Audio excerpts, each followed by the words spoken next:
Okay, so the IMS packaging content will be in a later lesson. It doesn't relate too much to career and technical education unless you're doing some very advanced, maybe HTML wizardry or something like that.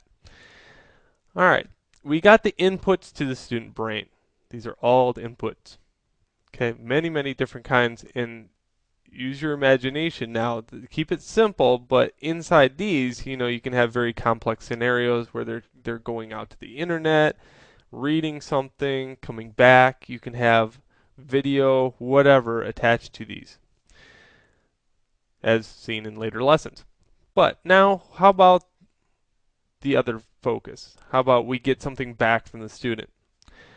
So, what I'm going to do is add an activity.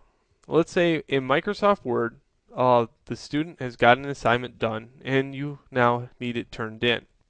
So I'm going to say upload a single file.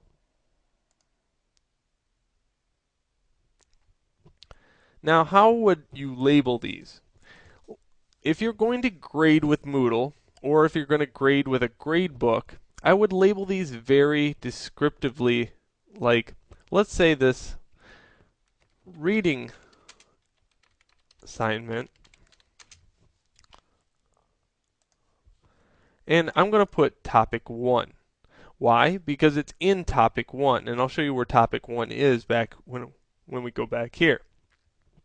This way I can assign it to either a gradebook or I can choose to grade within Moodle. The description. This is to tell the student how to turn it in. And I'll give you an example. When you use Microsoft Word 2007, if you save it, a lot of times, unless you save it as something else, you will not be able to open it in, like, let's say 04 or 03 for that matter. So what I like doing is saving it as a certain format. That way, back at the home school, if they don't have 2007, they can still open it and work on it. So here I will say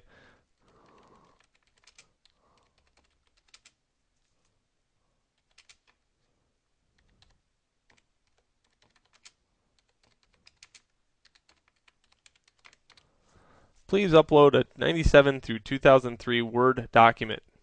Okay, and usually this is a lesson I teach them straight off the bat, not in Moodle, but just something, day one.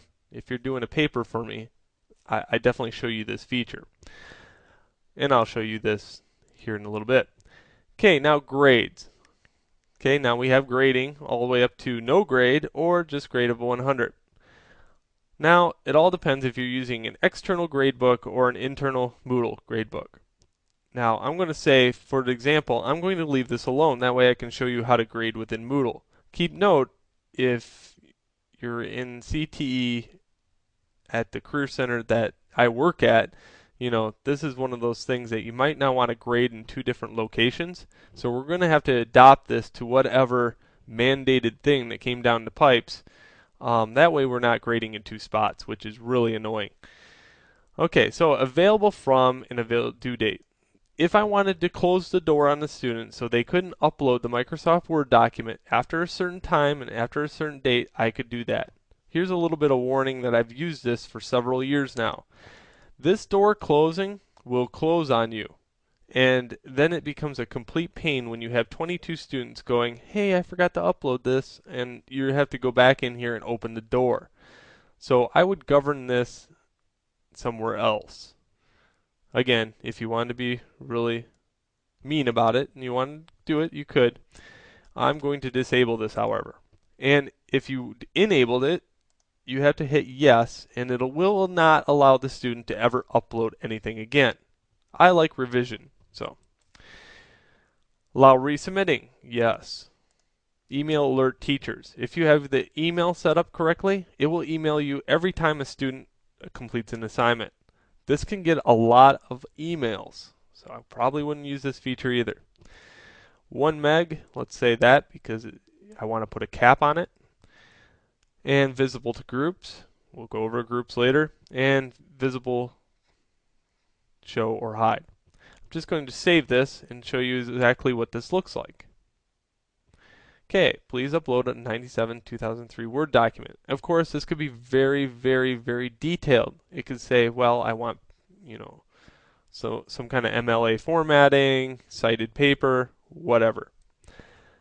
All right, so let's go back to media. Show you what that looks like. And here it is, reading assignment topic 1. All right, in the next video, I'm going to show you the document formatting in Microsoft Word and what that looks like turned in.